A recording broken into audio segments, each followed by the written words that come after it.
안녕하세요. 오늘도 사연 살롱을 찾아주셔서 감사합니다. 말주변은 없지만 제 인생 최악의 사건을 떠올려서 이야기해 보려고 해요. 저 역시 이곳에서 위로를 받고 용기를 얻었으니까요. 남편을 만난 건 회사였어요. 제 사수였는데 누구보다 열정있고 능력 있는 사수가 멋있어 보이더라고요. 유난히 슬기 씨한테 잘해주는 것 같아. 그래도 저런 사수 만나는 게 쉬운 게 아닌데. 슬기 씨는 복 받았다고 생각하고 잘 배워둬. 신 과장이 그래도 일하라는 잘해. 네, 감사합니다. 그러려고요. 너무 친절해서 저도 감사할 따름이에요. 슬기 씨가 너무 예뻐서 그런가? 신 과장이 진짜 잘 챙겨주는 건 맞는 것 같아. 동료들은 유난히 사수가 저를 챙겨준다고 하더라고요. 그 말을 들으니 특별한 사람이 된 것 같아 저 역시 기분은 너무 좋았네요. 처음에는 제가 후배인데도 참 잘해주고 그 누구보다 따스하게 대해주는 사수가 친절해서 좋았다가 나중에는 사랑으로 스며들었어요. 참 좋은 사람이구나 싶은 생각이 드니까 저 역시 이 사람과 정말 가까이 하고 싶은 생각이 들었거든요.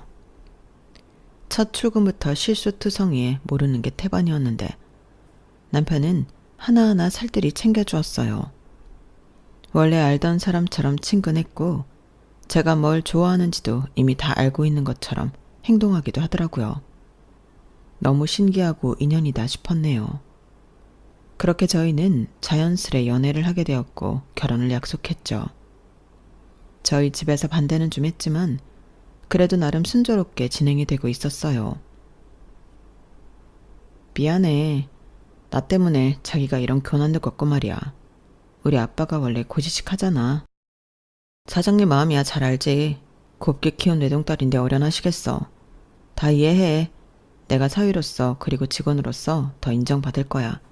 그러니까 걱정하지 마. 그렇게 말해줘서 너무 고마워.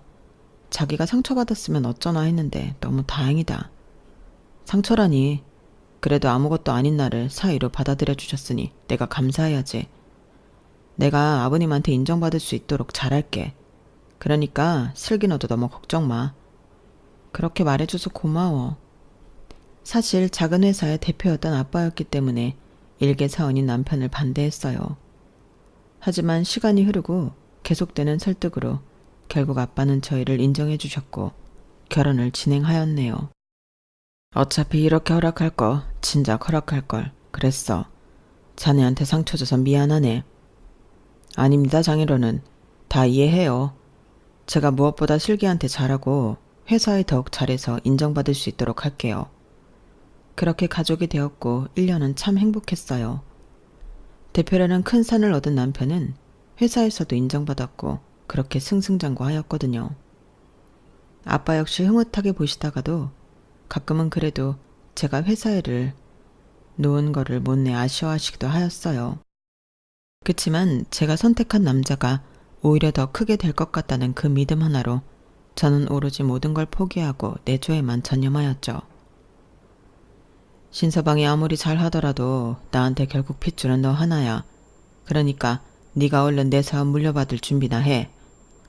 아빠는 신서방이 잘할 건데 뭐. 나는 그냥 이렇게 내조하고 현모양처로 지내는 것도 좋아요. 슬기야, 그래도 그렇지가 않아. 요즘은 능력 있는 여자가 가정도 잘 챙기고 커리어도 잘 챙기는 거야. 가정 챙기는 것도 좋지만 난 내 딸이 본인도 좀 생각했으면 좋겠다. 아빠, 나 진짜 지금이 행복해요. 이렇게 가정에 집중하는 게 제일 행복해. 난 아무래도 엄마랑 비슷한 성격인가 봐. 너 이러라고 내가 유학 보내고 공부시켰는 줄 알아? 꿈을 크게 가지란 말이야. 가끔 아빠는 저에게 꿈을 크게 가지라고 했지만 남편을 너무 사랑했기 때문에 그저 남편이 더 잘 되길 바랬어요. 결국 남편은 최고의 자리까지 오르게 되었고 아빠는 자연스레 경영을 물려주게 되었네요. 하지만 아빠 회사를 떠난 저를 아빠는 계속 못내 아쉬워하시긴 하시더라고요. 진짜 복지가 안 하게? 아빠는 그래도 네가 신서방 도와서 이것저것 같이 꾸려나가면 좋겠는데 아빠가 평생 일군 회사잖아. 아빠, 신서방이 아들같이 잘하잖아요. 신서방이 감각 있고 잘하긴 하지만 그래도 아직은 일러. 그리고 욕심이 많아서 일도 많이 그르칠 수 있고 말이야. 걱정 마세요. 아마 어련히 잘할 거예요. 그래, 네가 정 그렇다면 더 이상 얘기 안 하마. 작은 회사였지만 평생 아빠가 쏟아부은 회사였기 때문에 제가 내조를 한다는 것을 못내 아쉬워하신 아빠였죠. 전 그럼에도 남편이 더 잘 되길 바랬고 오히려 저보다 역량이 뛰어난 사람이기에 제가 잘 서포트 해줘야 한다고 생각을 했어요. 그래서 그런지 그때 남편은 저에게 참 많이도 고마워하더라고요. 너무 고맙다. 진짜 당신이 이렇게 희생했기 때문에 내가 잘 된 거야. 잊지 않을게. 그리고 내가 더 열심히 해서 자기 편하게 살도록 해줄게. 그러니까 나만 믿어. 알겠지? 당신이 그렇게 말해주니까 좋네. 남편이 이사로 진급한 날 저에게 저렇게 말해주더라고요. 얼마나 값진 기쁨이던지 모든 걸 포기한 게 아깝지 않았네요. 그리고 남편은 저뿐만 아니라 저희 아빠에게도 더 잘 이루겠다며 아빠의 걱정을 덜게 해주는 그런 섬세한 남편이었어요. 장인어른이 평생 일군 회사 제가 더 잘 일구겠습니다. 그러니까 걱정 마세요. 잘 부탁하네. 자네만 믿을게. 이렇게 능력 있는 자네한테 그저 고마워. 완전히 경영에서 물러난 건 아니었지만 그래도 이젠 사회를 믿고 회사 돌아가는 정도의 상황만 보고 받으셨어요. 저 역시 남편이 제 아빠의 꿈을 물려받아 잘 이뤄나가게 되니 기분이 좋더라고요. 요즘 회사가 그렇게 바빠? 장인어른이 열심히 일군 회사인데 내가 대충 할 순 없잖아. 최대한 사람들한테 인정받으려면 내가 더 발로 뛰어야 해. 하긴 그렇겠다. 처음에 나랑 결혼할 때도 말 많았잖아. 자기가 고생이 많아. 그래, 낙하산이다 뭐다 이런 말 없으려면 내가 더 열심히 해야지. 그건 내 몫이야. 늘 본인의 자리에서 최고로 인정받으려고 노력하는 남편이었네요. 전 남편만 믿고 내조에 전념했어요. 가끔 회사 생활이 그립지 않은 건 아니었지만 지금 내 자리에서 남편과 아이를 위해 최선을 다하는 게 내 몫이라고 생각했네요. 그런 저를 안타까워하는 친구들도 있었지만요. 그래도 이렇게 전업주부로 사는 거 안 힘들어? 너 학창 시절에 공부도 꽤 잘했었고 일도 열심히 했던 거 우리가 아는데. 아쉽긴 너희도 아이 낳아봐서 다 알잖아. 그냥 지금 이 자리에서 내 아이 크는 거 보면서 남편 뒷바라지하는 게 제일 의미가 있는 것 같아. 우리야 능력이 없는가 이렇게 사는 건데 너는 능력이 넘쳤잖아. 아니야, 나도 똑같아. 그래도 애는 이제 두고 너도 네 앞길 찾아. 그 회사 사실은 네 아버지 회사기도 하잖아. 아무리 남편이 잘한다고 하지만 뭐 나중에 아이 크거나 하면 생각해 볼게. 지금은 이렇게 지내는 것도 난 값어치 있다고 생각하거든. 그래도 내 생각해주는 건 얘 친구들밖에 없네. 나 경력 단절될까봐 아까워하고 말이야. 고맙다. 그냥 우리는 네가 얼마나 열심히 살았는지 아니까 얘기하는 거야. 나쁘게 듣지는 마. 가끔 이런 이야기를 들을 때면 저 역시 사람인지라 과거가 그립기도 했어요. 하지만 결혼 전 시어머니의 간곡한 부탁을 거절할 수가 없었네요. 우리 아들 없는 살림에 내가 진짜 곱게 키웠어. 비록 너희 집에서 이렇게 마음에 안 들어 하지만 넌 네 남편 무시하면 안 된다. 알겠지? 여자는 사실 여자가 할 일이 있는 거야. 남편 내조 잘하면 어디 그게 행복 아니겠니? 네 아버지도 처음엔 내 아들이 뭐 가진 것도 없고 그래서 마음에 안 들어 했겠지만 내 아들 정말 능력 있는 애야. 그러니까 네가 제발 서포트 잘 해주렴. 난 너만 믿는다, 세아가. 네, 어머니. 회사에서도 집에서도 제가 잘할게요. 아니, 회사? 너 결혼하고도 일하려고 그러니? 그건 아니지. 네, 저 아직 어리기도 하고 아이는 천천히 가지려고요. 그리고 회사 일도 재밌고요. 옛말에 여자가 남자보다 능력이 뛰어나면 남자가 되던 것도 안 된다는 말이 있어. 내가 옛날 사람 같아 보여도 이제는 우리가 가족이니까 내가 이렇게 말하는 거야. 부디 내 말 잘 새겨 들으렴. 넌 똑똑하니 내가 무슨 말하는지 알 거야. 네? 현명한 여자라면 남편이 더 잘되게 안에서 내조하는 것도 현명하다는 걸 말해주는 거야. 가뜩이나 네 아버지가 우리 아들 마음에 안 들어하는데 네가 더 잘나봐라. 우리 아들이 얼마나 기가 죽겠니. 네 남편 잘 되는 거 다 너가 기다렸어. 내 말 알지? 생각해 볼게요. 생각은 무슨. 세아가, 솔직히 말하면 네 남편이 잘 돼야 너도 잘 되는 거 아니겠어? 우리 아들 얼마나 능력 있니? 네가 조금만 포기하고 서포트 해주면 최고의 남자가 될 건데 그걸 못 해줘? 이런 게 사랑이고 희생이라는 거다. 나는 너만 믿을 거야. 처음엔 사실 당황스러웠지만 저 역시 남편이 아빠에게 인정받는 사이가 되길 바랬어요. 그리고 제 모든 걸 다 내주어도 아깝지 않다고 생각했기에 회사를 그만두고 남편의 뒷바라지만 하게 되었네요. 나름 이것도 보람되더라고요.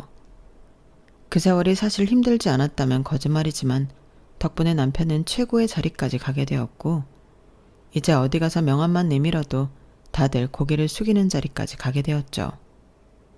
내 희생이면 희생이었지만 그래도 남편이 열심히 했으니 이걸 다 이뤄냈다 싶었고 기쁘게 받아들였어요. 세월은 10년이 훌쩍 지나가 버렸고 행복한 가정이라 굳게 믿었거든요. 하지만 점점 비밀이 많아지는 남편이었고 점점 차갑게 변해가는 남편을 보는 건 늘 어색하더라고요. 아빠도 회사 꾸려나갈 때는 그렇게 출장이 많지 않았는데 자기는 왜 이렇게 출장이 잦아? 김 부장도 있고 팀장들이 몇 명인데 자기가 꼭 나서야 해? 이렇게나 요즘 사회를 모른다니까. 요즘엔 이사가 직접 나서야 아랫사람들이 움직이는 거 몰라? 세상 어느 때 얘기를 하고 있냐 진짜. 너 그럴 때마다 진짜 갑갑해. 뭐? 갑갑하다고? 아니 맞잖아. 알지도 못하면서 네 아빠 옛날에 이랬던 거 운운하면서 나한테 갖다 붙이지 마. 나랑 장인어른이랑 같아? 솔직히 장인어른 구닥다리 방식으로 사업 운영하던 거 지금 나 때문에 이렇게 최신으로 변하고 직원들도 좋다고 난리야. 그건 알지만 꼭 아빠 얘기를 그렇게 해야 해? 그래도 아빠가 당신 상사인데. 언제적 상사냐. 아버님 회사 안 나오신 지 꽤 됐잖아. 이제는 내 말이 다 법이야. 회사에서는. 그러니까 더 이상 아버님 들먹이지 마. 아버님 이제 회사 돌아가는 사정도 잘 모르셔. 예전엔 다정다감하기만 했는데 요새는 무슨 말만 하면 화내는 당신이네. 진짜 적응 안 된다. 아무리 바깥일이 힘들어도 그렇지. 이래서 집안에 있는 사람이랑은 말이 안 통한다니까. 너랑 수준이 맞아야 내가 이러쿵저러쿵 얘기를 하지. 피곤해. 퇴근 후 조잘조잘 저에게 회사 얘기를 해주던 남편은 어느새 저를 그냥 집안에서 일하는 가정부로 보고 있었죠. 강선도 변한다는 세월이지만 남편은 참 많이 변했더라고요. 세탁 맡겨놓으라니까 이거 안 맡겼어? 아니 셔츠 많길래 오늘 맡기려고 했지. 도대체 집에서 뭐하냐 너는? 애 학교 가고 하면 시간이 남을 거 아냐. 그동안 너는 그럼 동네 아줌마들 만나서 수다 떨고 시간 보내고 하는 거야? 하긴 네가 뭘 할 수 있겠냐.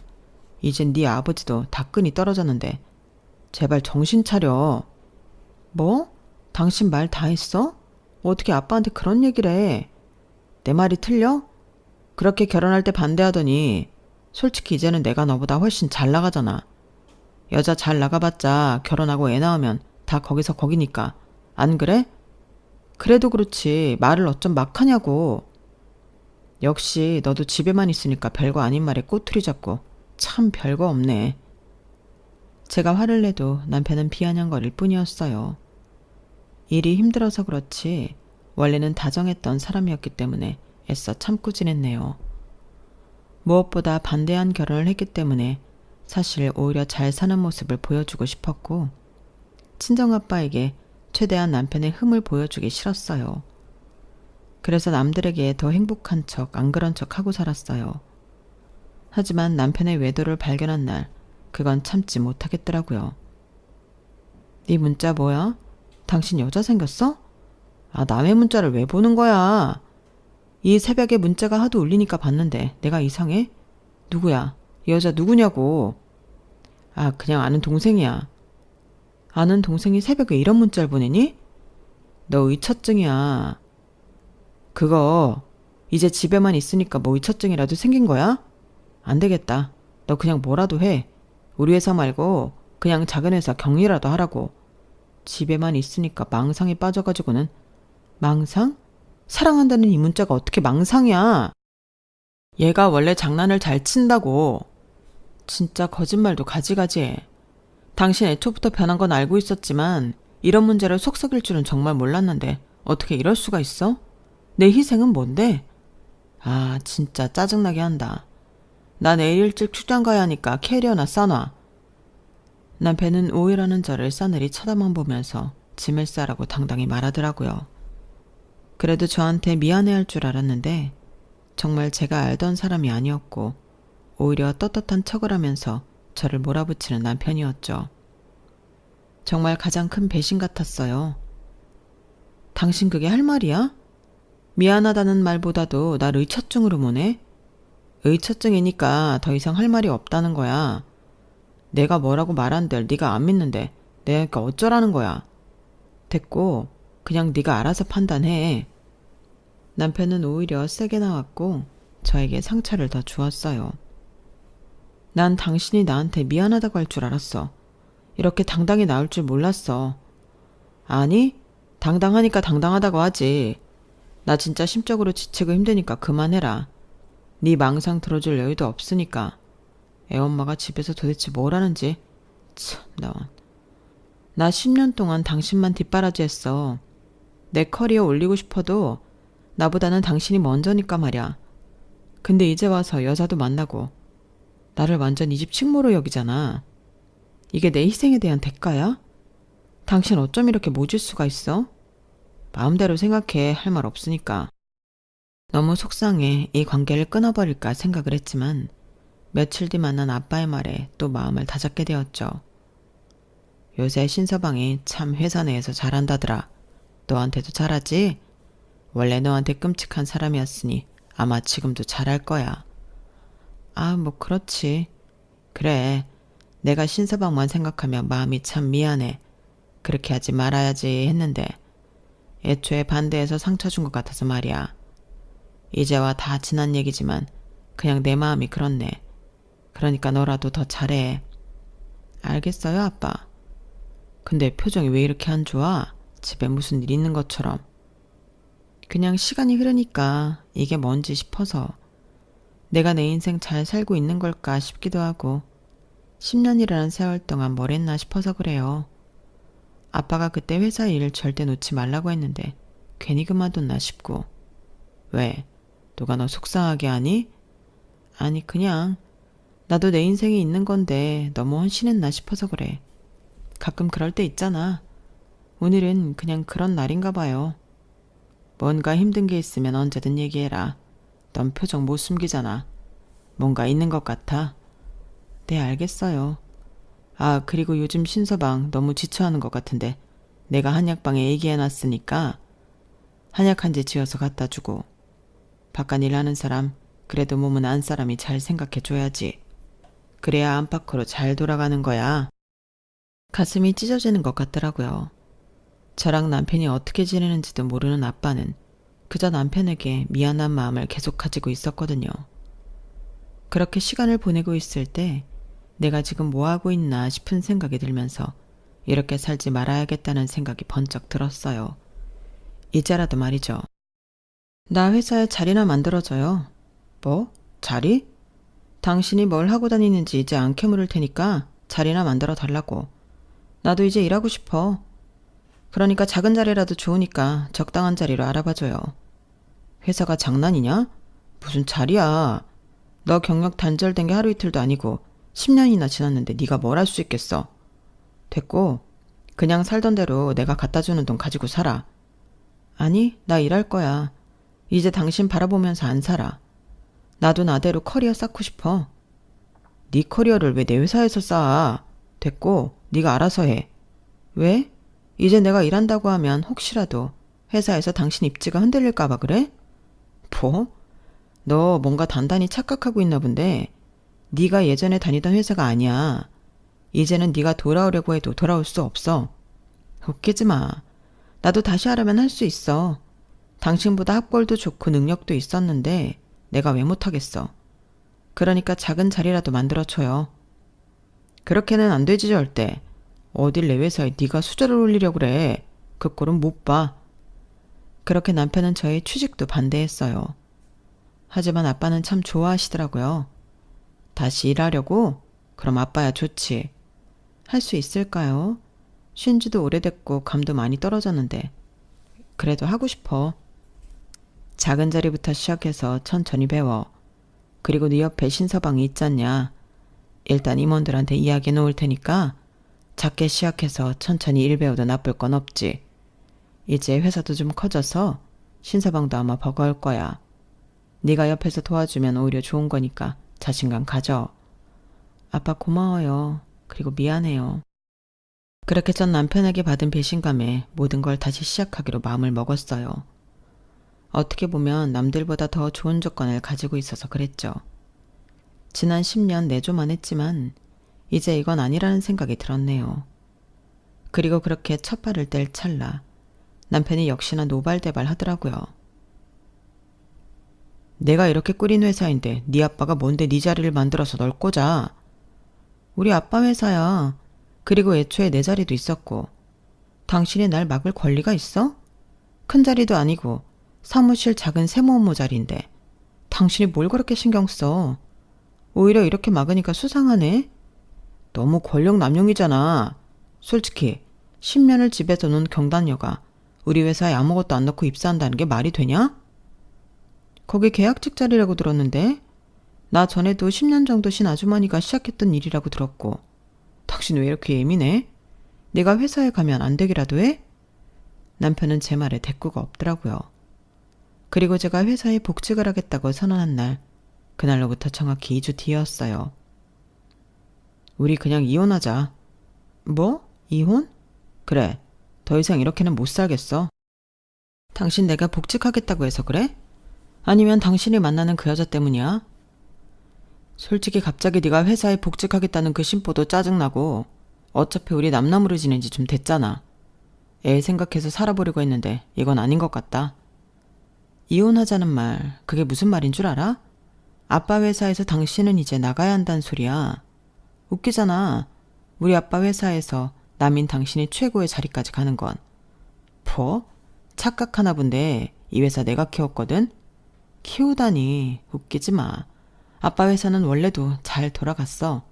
당신이 투입돼서 아빠가 조금 쉬시게 된 건 맞지만 그래도 나랑 이혼하고 위사를 넘보는 건 아니지. 이제 네 아빠는 끈 다 떨어진 거 모르는구나. 너도 참 안타깝다. 현실도 모르고 말이야. 난 더 이상 할 말 없어. 이혼해. 남편은 웃으면서 제 말에 비아냥대더라고요. 제가 알던 남자는 더 이상 없었네요. 너무 괘씸하고 얄미웠지만 차마 이혼만은 할 수 없었고 사실 두려운 것도 컸어요. 이혼이라뇨. 청천벽력 같았죠. 다시 회사에 나간다고 하지만 그래도 내가 뭘 할 수 있을까가 가장 큰 산이었거든요. 전 그렇게 남편을 최대한 말려보고자 노력했네요. 그래, 여태까지 당신 노고 인정 안 하는 거 아니야. 당신 여자 문제? 한 번쯤 눈 감아줄게.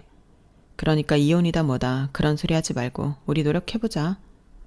이혼이 장난인 줄 알아? 미안한데 난 이미 결정했어.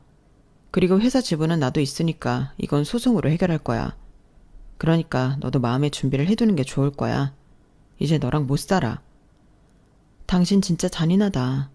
난 당신을 위해서 내 모든 걸 포기하고 당신을 내조했어. 누가 그러래? 묵직하게. 남편의 말 한마디가 비수를 꽂았어요.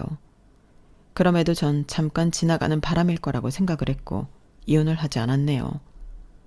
제가 이혼을 하지 않자 남편은 계속해서 집에 들어오지 않고 저를 무시하기 시작했고 제 마음은 갈기갈기 찢어지기 시작했어요.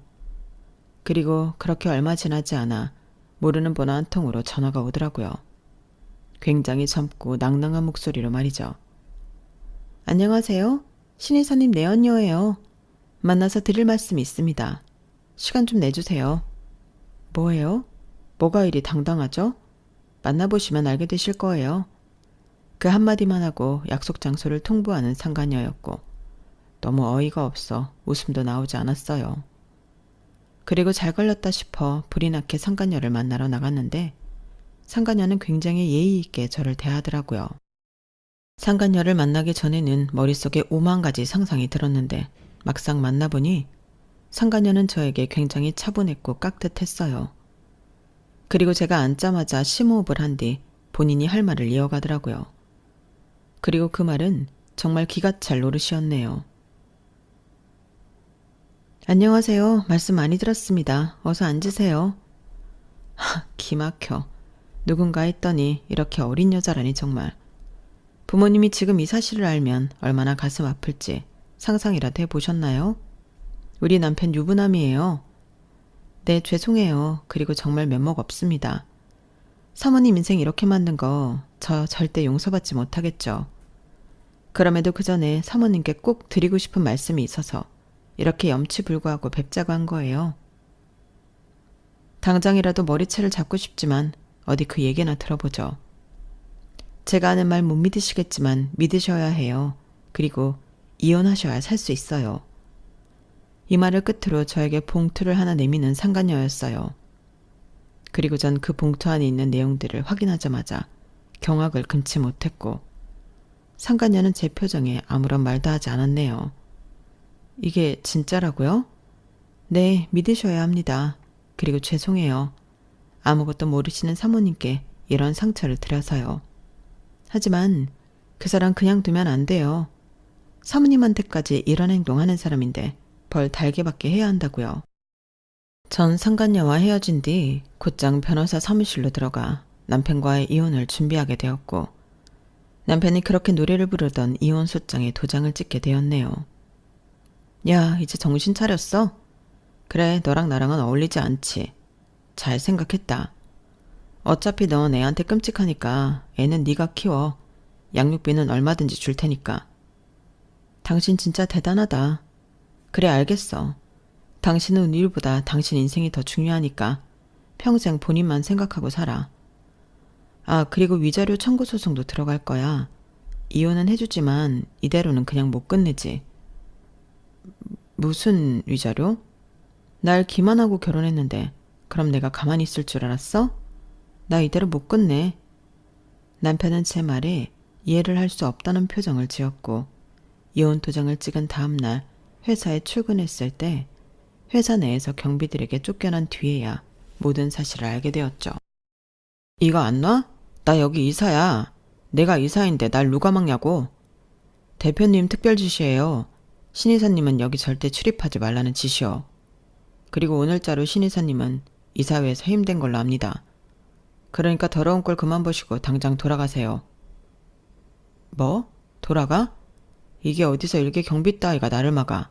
이거 안 놔? 아, 말 진짜 못 알아들으시네. 당신 이제 여기 이사 아니라고. 그러니까 이 회사에 얼쩡거리지 말고 당장 돌아가시라고요. 2번은 곱게 말 안 합니다. 남편은 그렇게 전 직원이 보는 자리에서 회사에서 쫓겨나게 되었고 그제서야 저와 이혼 후 자기의 모든 것을 잃게 된 것을 실감하게 되었어요. 그리고 곧장 집으로 쳐들어와 저에게 따지면서 막말을 쏟아붓더라고요. 너 이게 어떻게 된 거야? 내가 이 회사에 가지고 있는 지분이 얼만데 나를 이렇게 내쫓아? 솔직히 이제 장인어른보다 내 사람들이 더 많은데 어떻게 날 이대로 회사에 들어가지도 못하게 하냐고. 그럼 나랑 이혼하고 그 회사를 온전히 다닐 수 있을 줄 알았니? 천만에. 당신은 나 아니면 그 회사에서도 아무것도 아니었어. 우리 아빠가 그런 것도 안 해놓으시고 당신을 이사로 앉힌 줄 알았어? 당신 횡령 혐의로 이제 검찰 조사 시작될 거야. 그리고 나한테 위자료도 줘야 할 거고. 당신이 나랑 결혼하려고 버린 그 여자가 이제서야 속이 시원하겠다. 나쁜 사람 같으니라고. 그게 무슨 말이야? 당신이 지금 만나고 있는 내 언녀가 누군 줄 알아? 참, 진짜 당신도 가지가지한다. 뭐? 너 그 여자 만났어? 그래, 그 여자가 당신에 대해 낱낱이 까발려주던데. 당신 과거까지 전부 다. 걔가 그럴 리가 없잖아.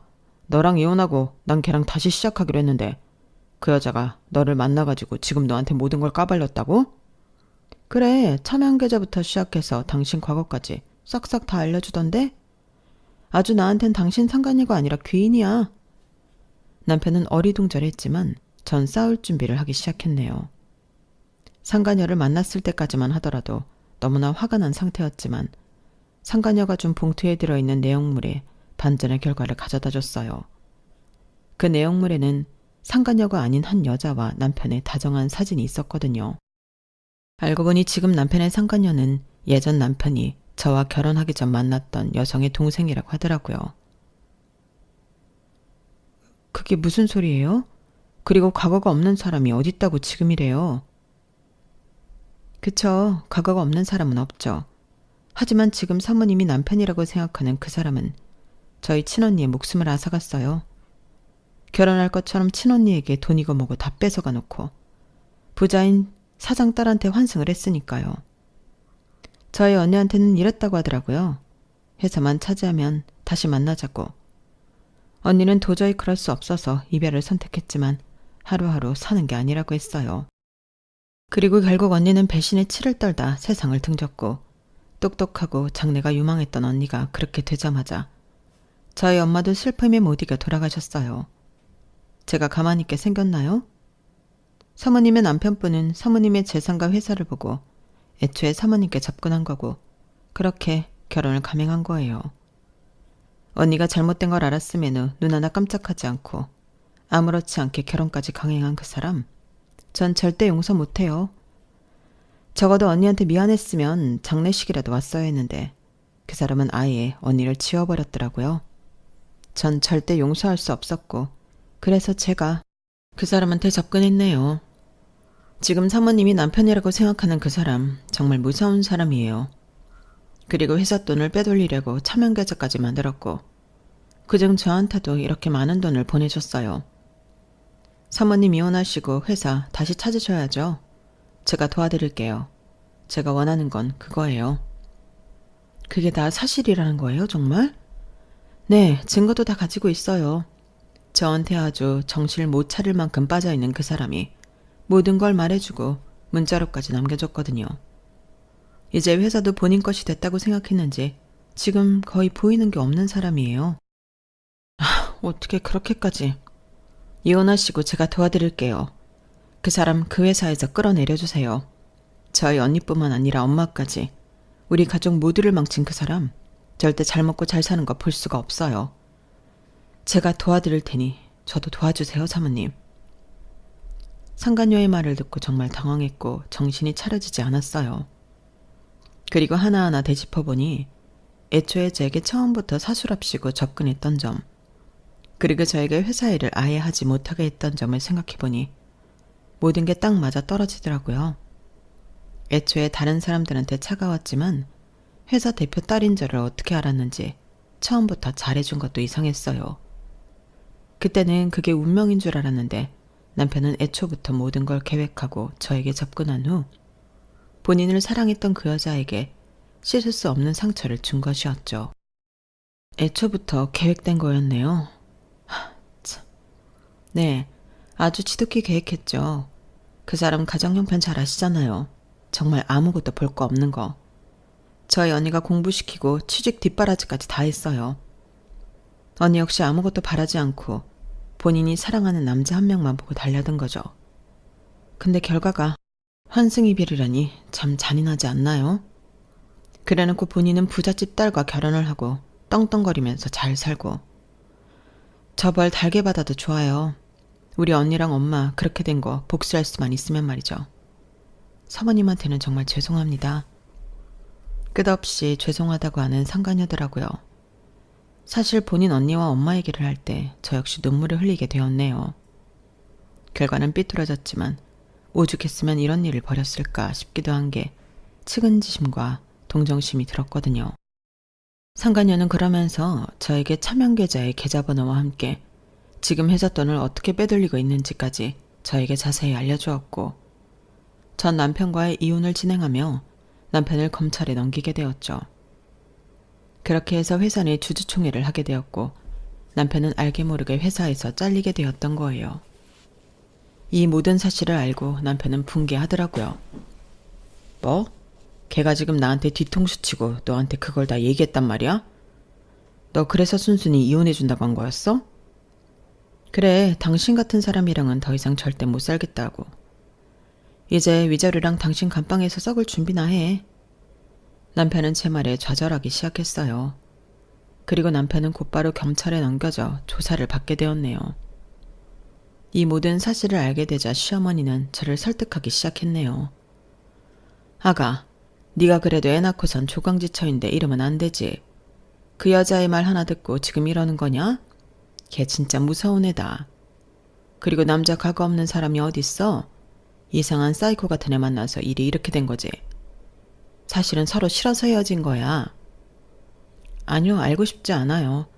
어떻게 헤어졌던 그래도 사랑했던 사람인데 장례식에도 안 가봤다는 것도 그렇고 제가 회사 대표 딸이라서 접근했다는 것도 참 소름이네요. 제 눈에는 이 사람이 더 사이코 같아요. 그래, 내가 대신 미안하다고 사과하마. 그러니까 이 엄마는 응? 다시 생각해줘라. 아범 저렇게 돼서 조사받고 나면 옆에 아무도 없는 게 말이 되니? 그러니까 네가 마음 좀 풀고 이해해줘.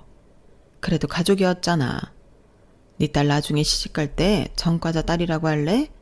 애 미래를 생각해서라도 아범한테 이러면 안 되지. 안 그러니? 그때도 어머님은 저희 일 못하게 구슬리셨죠. 그때는 참 저도 어리석었어요. 제가 바보였고요. 이젠 저 낱말 안 들어요. 제가 하고 싶은 대로 할 거예요. 그러면 안 된다니까. 애 아빠인데 나중에 애한테 원망 들어. 한 번만 봐줘라. 아마 아범도 정신 똑바로 차렸을 거야. 다시는 조광지처 배신할 생각 안 하고 아마 너한테 깍대치 할걸. 내 말 듣고 고소 취하하고 얼른 합의해줘. 네가 다 할 수 있는 일이잖니. 이인은 저 한 번도 가족으로 생각한 적 없는 것 같은데요. 그러니까 사귀든 뭐든 바람피고 제 사정 하나도 고려하지 않고 바로 이혼하자고 하죠. 그리고 그 와중에 모든 거 다 빼돌리려고 차명계좌 만들고 애고 뭐고 다 내팽개진 사람인데 제가 뭘 봐줘요? 저도 똑같이 할 거예요. 그 사람 아주 매장시켜버릴 테니까 어머님도 그런 줄 아세요. 우리 아들 없는 살림에 저렇게 되기까지 얼마나 고생했는 줄 알아? 그 불쌍한 거 생각해서라도 한 번만 봐줘라. 어? 내가 이렇게 빌 테니까 내 말 한 번만 들어줘. 아니요, 못 들어드리겠네요. 그래도 애 아빠잖아. 그러니까 이 정도만 하는 거예요. 시어머니가 울고불고 매달렸지만 소용이 없었어요. 그리고 남편은 이 모든 일이 정말 믿어지지 않는 듯 했고 이제는 상간녀 탓을 하더라고요. 나도 속은 거야. 걔가 그렇게 접근하는데 어떻게 안 넘어가. 그러니까 한 번만 봐줘라. 속으면 다 되는 거야? 그리고 난 당신이 내 회사 보고 접근했다는 것도 다 소름 끼쳐. 애초에 머릿속에 계산이 되어 있다는 거잖아. 됐고 그냥 받아들여. 지금이라도 당신 때문에 죽은 그 여자한테 미안해. 그 여자는 진짜 진심 아니었어. 그러니까 널 택하고 그 여자랑은 헤어진 거지. 내 돈 보고 날 택한 건 아니고 나한테 사과할 생각에 그 여자한테 미안한 생각이나 해. 이 한심한 인간아. 남편은 결국 상간녀가 준 증거 자료들이 넘쳐나 횡령 혐의로 구속이 되었어요. 그러면서 끝까지 상간녀 타령을 하더라고요. 나 진짜 속은 거라니까. 제가 작정하고 꼬시는데 내가 돈을 안 빼돌려? 쟤만 안 나타났어도 난 이 가정 잘 지켰고 회사도 잘 꾸려나갔다고. 어떻게 이걸 내 탓을 해. 제가 문제인 거지. 진짜 모든 걸 반성할 줄 모르는 사람이구나. 적어도 당신 때문에 죽은 그 여자 그리고 나한테 미안해야 하는 거 아니야? 끝까지 상간녀 핑계. 결국은 당신이 택한 모든 결말이야. 그러니까 벌 달게 받고 죗값 치르고 나오길 바래. 그렇게 남편과는 법정에서 그게 마지막이었어요. 그리고 전 모든 걸 돌려놓기로 마음먹었죠. 10년을 집에서 아무것도 하지 않았지만 그래도 애 엄마라는 게 뭐길래 용기가 생겼어요. 무엇보다 저를 응원해주는 가족들이 있었기도 했죠. 상간녀는 따로 고소를 하지 않았어요. 남편이 본인 혼자 벌을 받는 게 너무 억울하다며 상간녀를 고소했지만 혐의 없음이 되었고 저 역시 상간녀에게 상간소송을 걸지 않았거든요. 그저 본인도 지금 이 일을 겪고 또 마음이 얼마나 아플까 싶은 생각이 들더라고요. 아마도 남편의 상간녀는 법적 처벌은 피했지만 본인이 벌인 행동을 평생 기억하며 두고두고 죗값을 받을 거라고 생각해요. 그런 생각이 드니 여자로서 안타까운 생각도 들었네요. 저희 아빠는 이 일로 정말 큰 충격을 받으셨어요. 하지만 제가 혹시라도 큰 상처를 받았을까 내심 아무렇지 않은 척 하시는 모습을 보여주시기도 하였죠. 저 하나 때문에 모든 일이 벌어진 것 같아 그저 아빠 엄마에게는 죄송한 마음이 들더라고요. 아빠 죄송해요. 네가 왜 미안하냐? 내가 널 설득시키지 못하고 집에서 10년은 있게 한 게 미안하지. 이제라도 네가 생각한 대로 회사에 나와서 일도 하고 그렇게 학교를 찾아가면 돼. 나도 신서방 너무 믿었어. 사실 이사들이 그렇게 믿지 말라고 했는데 나도 모르게 아들이라고 생각하니까. 처음에는 경계했다가도 나중에는 완전 믿어버렸지 뭐야. 네가 신서방한테 그런 대우를 받고 있는 줄도 모르고 내가 그것만 생각하면 아직도 피가 거꾸로 솟아. 그런 사람 데리고 와서 아빠 힘들게 한 거 죄송해요. 아빠는 결혼을 반대했는데. 아니야.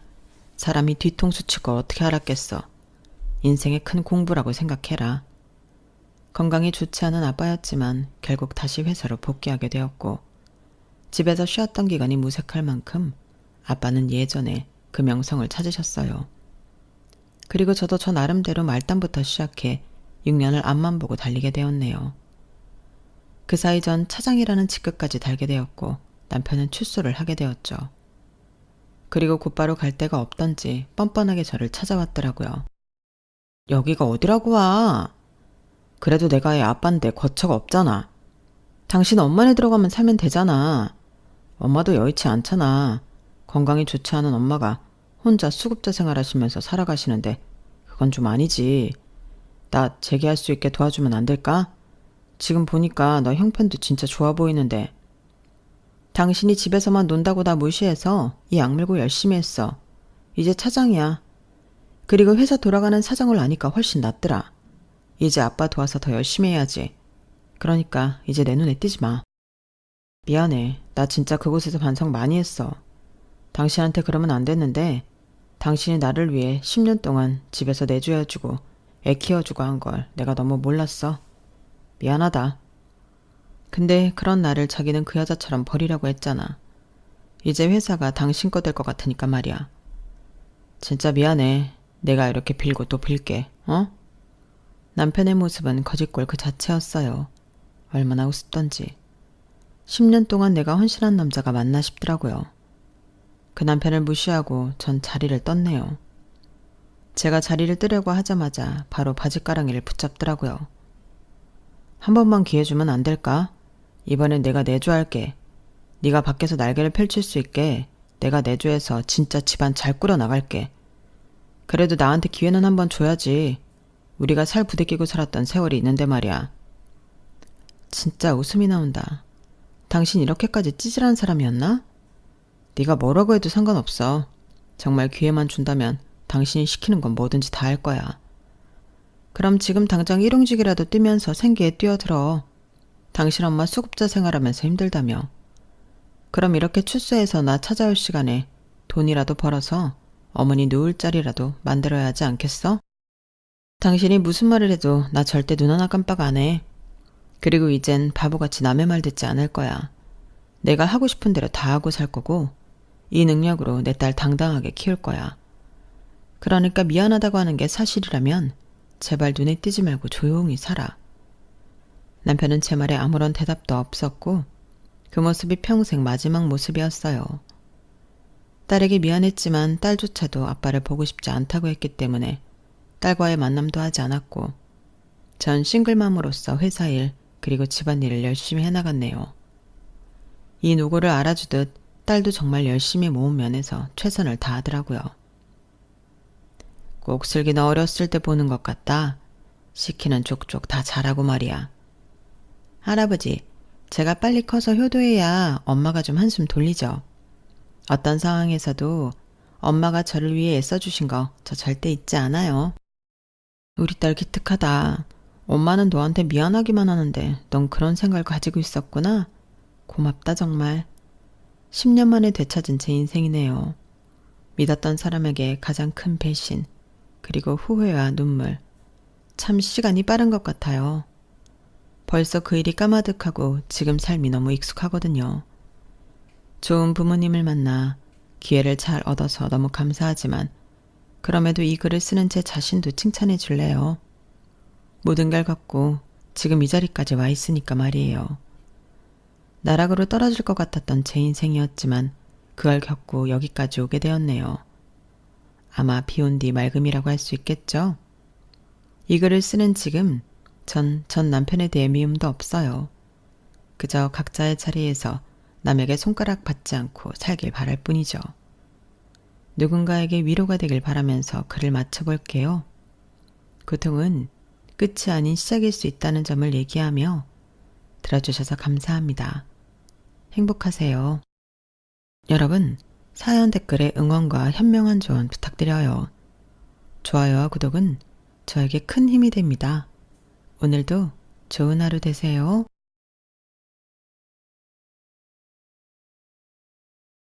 안녕하세요. 오늘도 사연 살롱을 찾아주셔서 감사합니다. 저는 결혼을 준비하는 과정에서 예비 시어머니의 충격적인 진면모를 확인한 30대 여성입니다. 충격적인 진면모라고 말씀드렸으니 좋은 모습이 아닐 거라는 예상은 하시겠죠? 맞아요. 정말 좋은 모습은 아니었어요. 아주 나쁘고 미운 모습이었죠. 예랑이와 정말 운명이라고 생각했던 제가 이런 시부모님을 만나 저 스스로 행운아라고 생각했던 제가 파혼까지 했으니까 말이에요. 시부모님, 특히나 시어머니 행동에는 다 이유가 있었고 온통 거짓이었어요. 꼬리가 길면 밟힌다는데 저는 전혀 몰랐죠. 이래서 공부만 한 사람들이 때론 어리석다고 하는 건가 봐요. 그런 제가 어떻게 시어머니의 진면모를 알게 되었는지 궁금하시죠? 이제 차근차근 설명해 드릴게요. 저는 2대째 의사 직업을 이어온 의사 집안에서 외동딸로 태어났어요. 할아버지가 정형외과 의사시고 아버지가 안과 의사세요.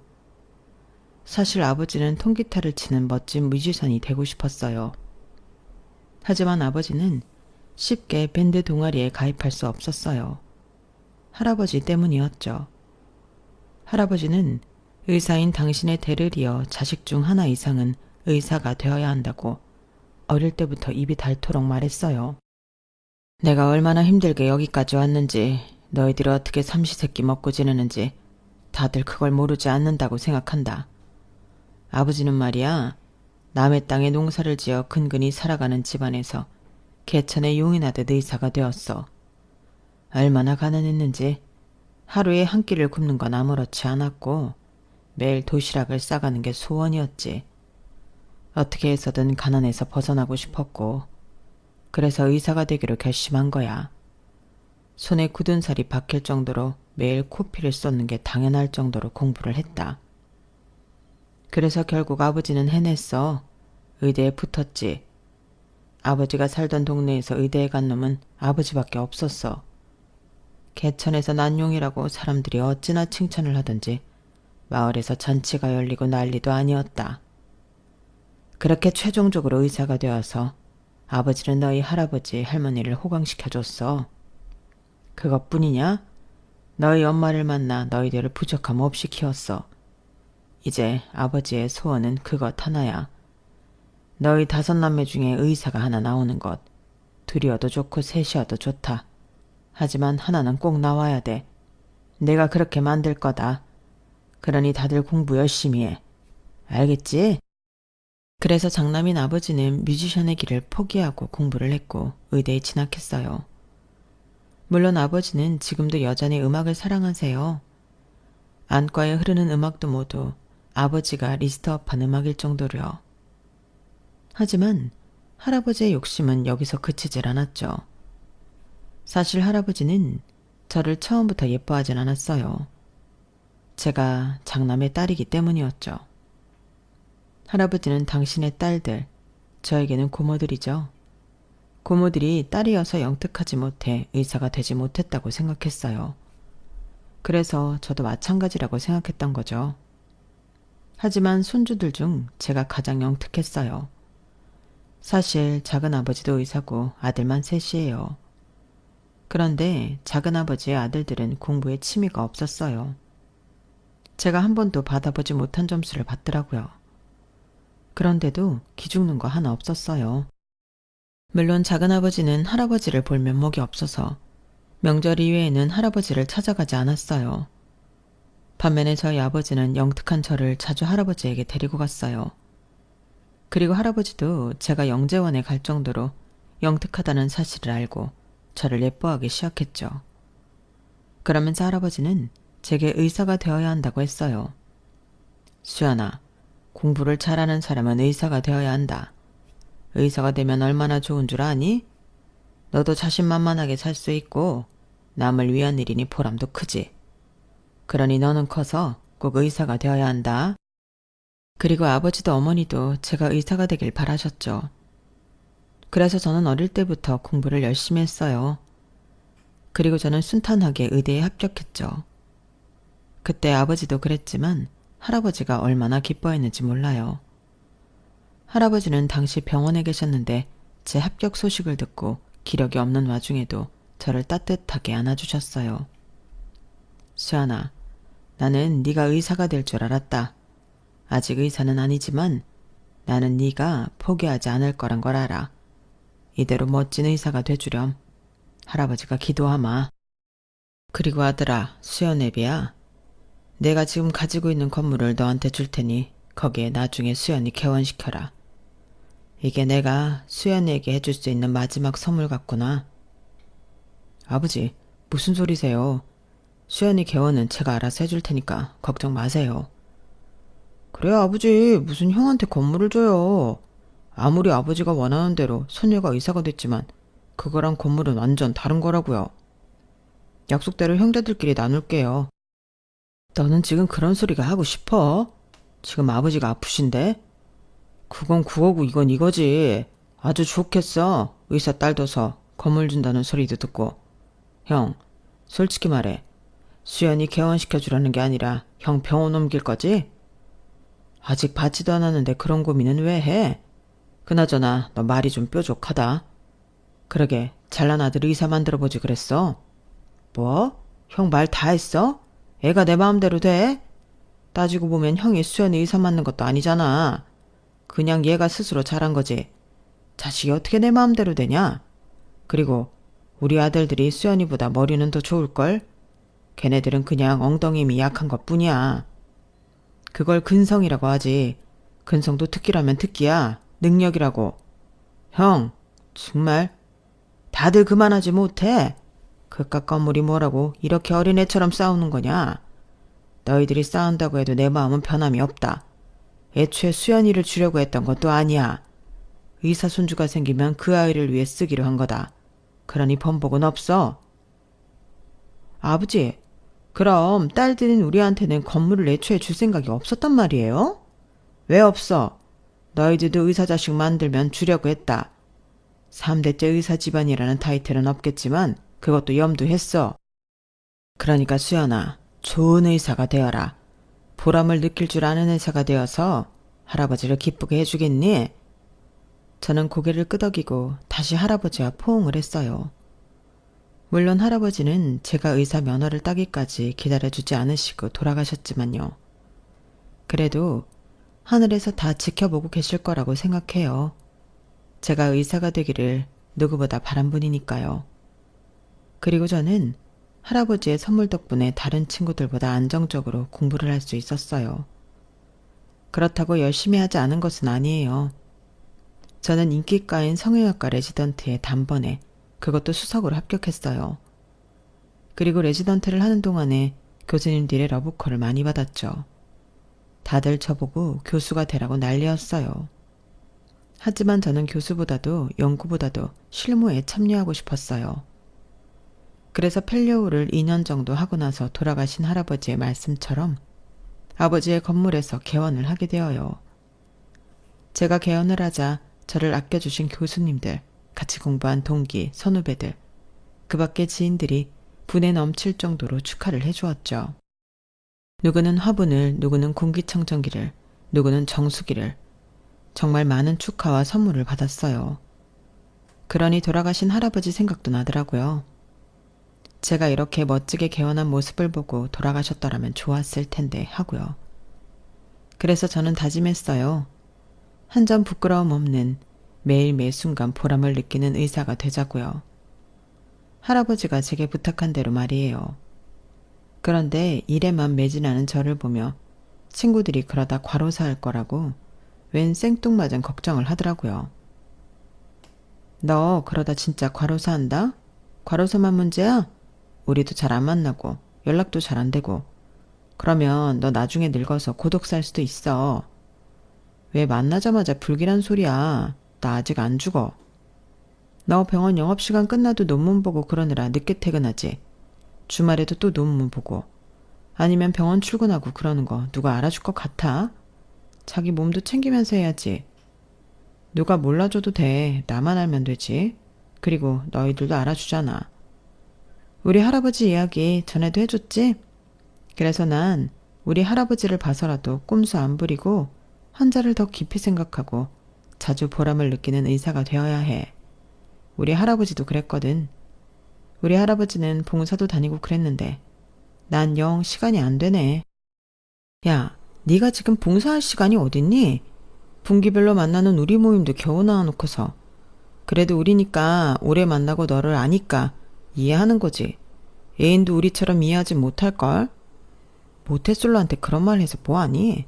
너 정말 연애도 안 할 거야? 모태솔로는 아니다. 나 그래도 대학생 때 연애해봤어. 뭐, 그 일주일 만난 거?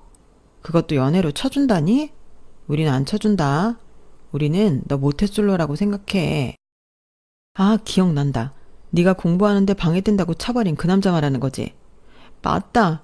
얘 자기 얼굴 보러 도서관 왔다고 우리한테 그 남자애 막 욕하고 그랬잖아. 그러더니 연락처 다 차단하고 잠수 탔었지? 형문도 모르는 남자애가 너 찾으러 의과대 가니까 소름 끼친다고. 그제서 헤어지자고 말하고. 그래서 그 남자애 바로 군대 갔잖아. 진짜 내 친구지만 최악의 여자였지. 그 후로 남자 만난 적 없잖아. 아무리 그래도 최악의 여자라니 말이 좀 심하잖아. 내가 그때 얼마나 힘들었는데. 애초에 괜히 고백을 받아줬어. 이별 통보가 그렇게 어려운 줄 몰랐지. 그 뒤로는 누구 만나기가 겁나더라고. 겁날 것도 많다. 야, 그게 사랑인 거야. 뭐 하는지 궁금하고 보고 싶고 그런 게 사랑이지. 너는 아직 덜 컸어. 사랑도 모르는 애송이라니까. 정말 남자 만날 생각 없는 거야? 그래도 네 스펙이면 소개팅 하자고 하는 사람 많을 텐데. 소개팅은 싫어. 나는 운명을 믿는다니까. 언젠가 내 짝에 나타나겠지. 만날 수밖에 없는 상대가. 참 복에 겨운 소리다. 하지만 그게 정말 복에 겨운 소리는 아니었어요. 이후에 저의 운명이 찾아왔으니까요. 제 병원 개원 때부터 오래 다닌 여사님이 계세요. 그 여사님은 제 병원을 오래 다녀주는 것도 모자라 지인들에게 제 병원을 소개해줘서 단골을 늘릴 수 있게 도와준 분이기도 하세요. 아주 감사한 분이죠. 제 병원 VVIP세요. 감사한 마음에 저는 추가 시술을 해주거나 할인을 해주기도 했어요. 그러니 여사님은 그게 고마워서 올 때마다 저를 위해 간식거리를 사오거나 가끔은 화분이나 꽃을 사오기도 했어요. 인정이 넘치는 분이죠. 그리고 올 때마다 서로 안부를 묻고 친근한 대화를 주고받기도 했어요. 그러던 어느 날이었어요. 그날따라 여사님이 아들 자랑을 많이 하더라고요.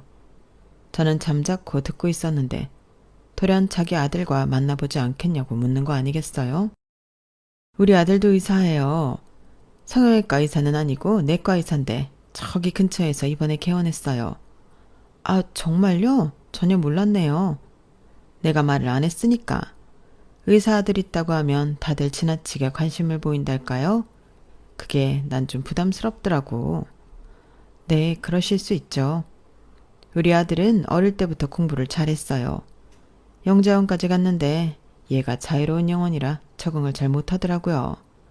뭐 그렇다고 우리 아들이 문제가 있는 건 아니고 정말 자유로운 영혼이라 그래요. 저도 영재원 나왔는데 어디 영재원이에요? 그 큰 대형 서점 사거리에 있는 영재원이었어요. 어머, 저도 거기 나왔는데 만났을 수도 있었겠네요. 그래요? 이런 우연이 다 있네. 우리 아들은 초등학교 4학년까지만 다녔어요. 그런데 우리 아들이 의사 선생님보다 나이가 많아서 마주치지 못했을 거예요. 아, 그러시구나. 의사 선생님 나이가 어떻게 됐죠? 저 올해 36이에요. 어머, 우리 아들이랑 2살 차이네. 딱 좋다. 2살이면 딱 좋지. 안 그래요? 네, 그렇죠. 우리 아들이 또 내 말을 얼마나 잘 들어주고 다정하다고요. 원래 엄마한테 잘하는 애들이 와이프한테도 잘한다니까? 이 휴대폰, 이것도 우리 아들이 바꿔준 거예요. 내가 통화가 잘 안 된다고 한마디 했는데 그날 바꿔주더라니까? 내가 딸도 하나 있는데 걔는 영 딴판이에요. 딸 하나 여자를 안 부럽다더니 우리 집은 완전히 반대라니까? 아드님이 정말 다정하신가 봐요. 의사 선생님도 다정한 남편이 좋죠. 게다가 우리 아들은 의사고 이제 막 개원해서 앞으로 떼돈 벌 일만 남았다니까? 이런 기회를 놓치면 안 돼요. 기회요? 선생님, 우리 아들이랑 만나볼래요? 내가 정말 선생님 같은 며느리를 넣는 게 소원이었어서 그래. 그리고 내가 의사 선생님을 오래 봤잖아. 성격도 그렇고 겉보기도 그렇고. 게다가 부부가 둘 다 의사면 얼마나 좋아. 서로 고충도 더 잘할 테고 의지도 되고. 안 그래요? 아무리 그래도 너무 갑작스러워서요. 같은 영재원 나온 것도 인연인데 부담 없이 한번 만나봐요. 물론 후회 안 할 거라고 나는 100% 장담해요. 여사님이 그렇게 자기 아들과의 소개팅을 권유했고 저는 얼떨결에 여사님 아들 휴대폰 번호를 받았어요. 그럼 나중에 그 번호로 연락해봐요. 내가 미리 아들한테 의사 선생님한테 연락 갈 거라고 말해 놓을게요. 그렇게 여사님이 병원을 나가고 처음에 저는 받은 번호로 연락을 하지 않을 생각이었어요. 소개팅은 싫다고 전에도 말씀드렸잖아요. 하지만 이상한 끌림이 있었어요. 물론 단골 고객을 이런 이유로 잃을 수 없다는 생각도 있었지만 인심이 좋고 다정한 여사님을 보면서 저는 이런 시어머니라면 결혼을 해도 좋을 것 같다고 생각했으니까요. 그래서 저는 소개팅을 나가게 되었어요. 그리고 저는 소개팅도 완벽한 운명의 자리가 될 수 있다는 걸 알았죠. 소개팅은 휴대폰 번호를 받은 그 주 주말에 이루어졌는데요. 저는 레스토랑에 들어가자마자 여사님의 아들이 누구인지 알 수 있었어요. 물론 여사님과 닮은 외모 때문이기도 하지만 느낌이 왔거든요. 그리고 서로 소개를 하고 이야기를 하는데 저희는 운명처럼 공통점이 참 많았어요. 문자로 말씀드렸지만 저는 김수연이고 은행 사거리에서 정형외과를 운영하고 있어요. 네, 저는 심상훈이라고 합니다. 내과를 운영하고 있어요. 개원한 지는 얼마 안 됐습니다. 1년 반 조금 넘었나? 저도 얼마 안 됐어요. 의대는 어디 나오셨어요? A대학교 나왔습니다. 수연 씨는 저도 A대학 나왔는데 우연이네요. 그러게요. 제가 학교를 조용히 다녀서 아마 모르시는 게 당연해요. 저도 마찬가지인데요, 뭘. 공부만 했거든요. 그럼 인턴은 어디서 하셨어요? 저는 A대학병원에서 인턴했어요. 와, 정말 신기하다. 저도 거기서 인턴했어요.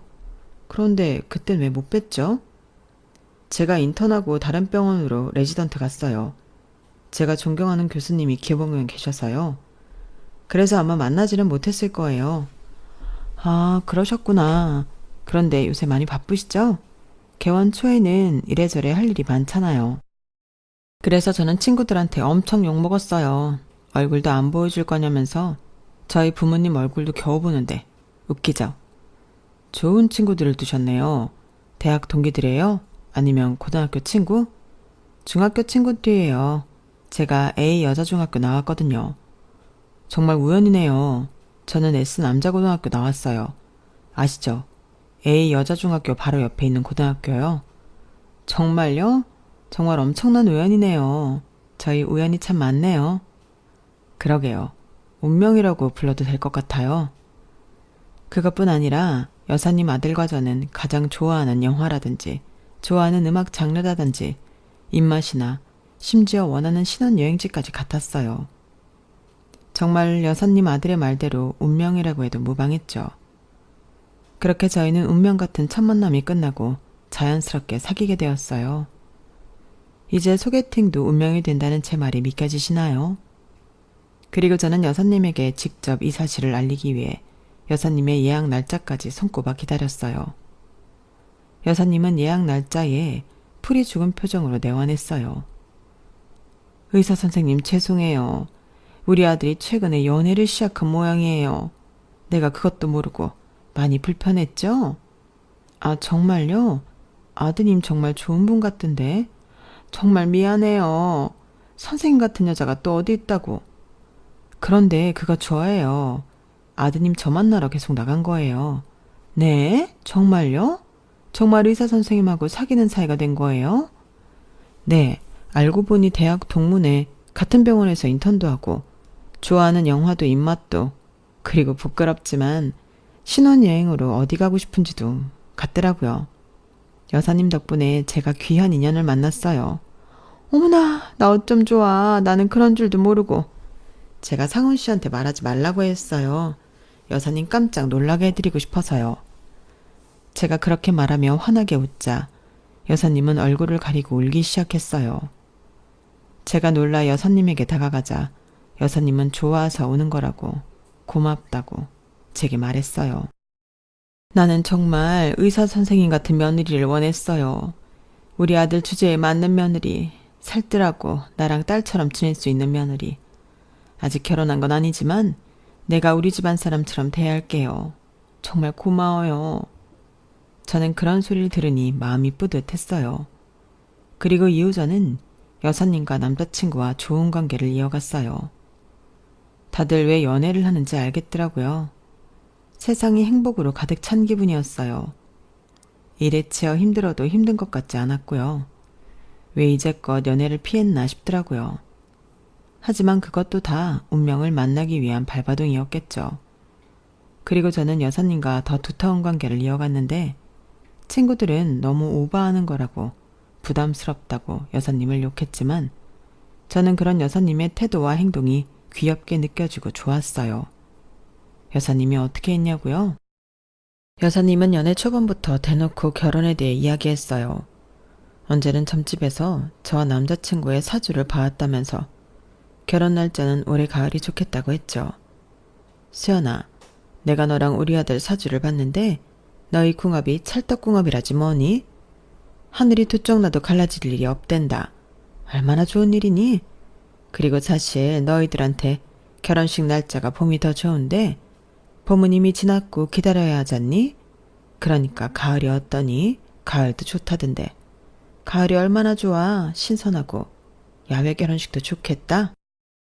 결혼식이요? 만난 지 100일도 안 됐는데. 운명이 있는데 날짜가 무슨 소용이야. 너희는 운명이야. 찰떡궁합이라고. 어차피 헤어지지 않을 거 결혼식을 미뤄서 뭐하니? 어머, 그럼 지금부터 나도 관리해야겠다. 어머님 말씀은 잘 알겠어요. 하지만 너무 일러요. 저희가 결혼이 그렇게 급한 것도 아닌데 저희가 천천히 알아서 정할게요. 천천히 하다가는 안 하는 것만도 못해. 둘이 마음이 맞을 때 버려야지. 아직 점심 안 먹었지? 오늘은 제육볶음이다. 어머님은 매일 점심마다 제 도시락 싸서 오시면 안 귀찮으세요? 우리 며느리 점심 챙겨주는데 귀찮은 게 뭐 있어. 나는 행복해. 네 점심 만들어서 같이 먹는다는 게 얼마나 행복한데? 아, 정말 맛있을 것 같아요, 어머님. 최고. 여사님은 저와 남자친구의 결혼을 무조건적으로 찬성했고 지지도 했어요. 그리고 매일 점심마다 저를 위해 도시락을 싸우셨고 늘 함께 먹고 갔죠. 저는 그게 너무 감동이었어요. 그리고 더 큰 감동이 있었어요. 그해 제 생일날이었어요. 저희 집은 사실 챙이를 챙기진 않아요. 저희 아버지는 의사, 저희 어머니는 고등학교 수학교사로 모두 이과생이세요. 그래서 실용적이고 생산적인 걸 좋아하고 지나친 의미부여를 싫어했죠. 그래서 생일을 챙긴 적이 없어요. 돌 때 이후로 없었죠. 그런 제가 처음으로 생일날 미역국을 먹었어요. 제 생일을 어떻게 알았는지 그날 도시락으로 여사님이 미역국을 싸오셨더라고요. 아주 따뜻하게 보온병에 넣어서요. 게다가 반찬은 소고기 장조림에 잘 익은 김치, 잡채, 계란말이. 정말 따뜻하고 감동적인 한상이었어요. 그리고 여사님의 지휘 아래 같이 일하시는 간호사분들이 제 케이크를 들고 진료실로 들어왔어요. 축하 노래를 듣고 초에 불을 끄는데 눈물이 나더라고요. 물론 친구들도 저에게 생일 축하를 해준 적이 있지만 그것도 여사님이 해준 것은 달랐어요. 저를 가족이라고 생각하는 분이니까요. 제가 울자 여사님과 동시에 간호사들도 당황했지만 모두 저를 안아주며 토닥여주더군요. 저는 너무 감동했어요. 그리고 결혼을 결심했어요. 결혼을 하겠다고 말하니 예비 시부모님은 저를 저녁 식사에 초대했어요. 그리고 제 가족에 대해 물었죠. 그럼 우리 수연이 부모님은 뭐 하시니? 저희 아버지는 의사세요. 그리고 어머니는 고등학교 수학 교사로 계셨고요. 퇴직하시고 집에 계셨다가 최근에 같이 근무하던 수학 선생님이란 수학학원 차리셨어요. 아버지가 의사라고? 네, 저희 아버지도 의사고 돌아가신 저희 할아버지도 의사셨어요. 저희 할아버지 소원이 자식이 의사가 되는 거였고 그리고 다음엔 손주 중 하나가 의사가 되는 거였는데 제가 할아버지 소원을 이뤄드렸죠. 어머 기특해라. 그럼 3대째 의사 집안인 거네. 게다가 우리 아들까지 하면 그냥 의사 집안이네. 너희 부모님이 참 좋아하겠다. 그러실 것 같아요. 저희 아버지한테도 상훈 씨가 자랑일 거예요. 그래, 그렇겠지. 우리 아들이 자랑이겠지. 아직 모르시니? 물어보지 않으셔서 말씀드리진 않았어요. 얘는 그런 건 자랑을 해야지. 아빠는 좋겠네. 의사 사이 생겨서 이렇게 말이야. 그래, 우리가 얼마나 힘들게 상훈이를 키웠다고. 너희 시아버지가 공장장이었지만 그래도 아들 하나 의대 보내는데 돈이 좀 드니? 너희 부모님도 우리 고충을 알 거다. 안 먹고 안 입고 아껴서 보낸 거 아니겠니? 그런데 수연이는 고정 수입이 어느 정도 되니? 그래도 월세 내고 이러면 많이 남지는 않지? 저는 월세 안 내요. 아버지 건물에서 개원한 거라 월세는 따로 안 내요. 관리비 정도만 내서 괜찮아요. 뭐? 아버지 건물이라고 그게? 네, 저희 할아버지가 저 개원시켜주라고 아버지한테 상속한 건물이에요. 그럼 아버지는? 아버지도 개인 병원 한다며? 그 건물도 설마? 그 건물은 저희 외할머니 건물이에요. 그래서 아버지도 따로 월세 안 내세요. 그럼 외할머니는 너희 어머니한테 상속한대? 아마 그러실 것 같은데 아직 정정하세요. 아직도 매일 아침에 산책 나가시는데요. 그래, 이래야지. 이게 맞는 거지. 네? 아니, 우리 아들이 드디어 제 짝을 만났구나 싶어서. 우리 아들이니까 너처럼 귀한 애를 만나지 안 그러니? 내가 우리 아들 뼈 빠지게 키운 보람이 있어. 그러면서 시어머니가 시누이가 깎은 복숭아를 제 입에 넣어주었어요. 그리고 시누이가 칼을 내려놓고 핀잔을 줬죠.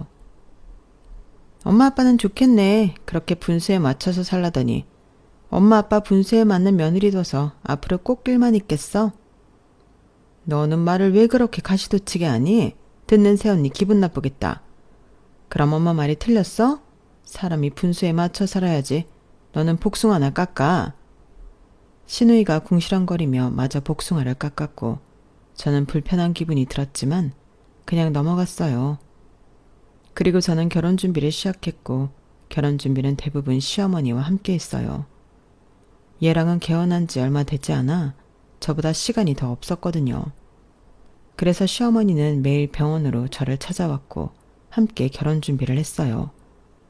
그리고 그날이 왔어요. 시어머니와 예물을 보러 가기로 한 날이요. 그날은 처음부터 뭔가 이상했어요. 시어머니가 진료실로 들어오자마자 도장이 있냐고 묻더라고요. 아가야, 지금 도장 있니? 네, 도장이야 있죠. 왜요? 그럼 이 서류에 도장 찍어라. 이건 혼인신고서잖아요. 그래, 우리 아들 건 우리 아들이 작성한 거야. 너희들 바빠서 시간 없잖아. 이런 건 빨리빨리 해치워야 한단다. 그러니까 너도 빨리 작성해서 도장 찍고 오늘 나랑 가서 서류 내고 오자꾸나. 네? 상훈 씨랑 식 올리고 천천히 하기로 했는데 그런 말은 안 하던가요? 그런 말 없던데? 상훈이도 말만 그렇게 하지. 빨리 너랑 법적으로 부부가 되고 싶지. 안 그래? 너는 남자 마음을 영 모른다. 그러더니 시어머니는 정말 제가 혼인신고서를 작성하고 도장을 찍기를 기다렸어요. 저는 좋게 시어머니를 타일렀죠. 그러니 시어머니는 예랑이와의 결혼에 마음이 떠났냐고 다그쳤어요. 너 설마 우리 상훈이랑 결혼하는 거 싫니? 마음이 뜬 거야? 아니요, 어머님. 제가 왜 그러겠어요. 저희 상견례도 다 했고 그럴 리 없잖아요.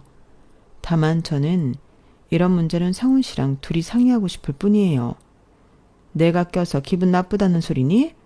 너 그렇게 안 봤는데 말을 서운하게 하는구나. 서운하게 들리셨다면 죄송해요. 그래도 저희 두 사람이 법적으로 부부가 되는 일인데 같이 가서 제출하고 싶어요. 그게 더 의미가 있잖아요. 어머님은 마음이 너그러우시니까 제 마음을 이해할 거예요.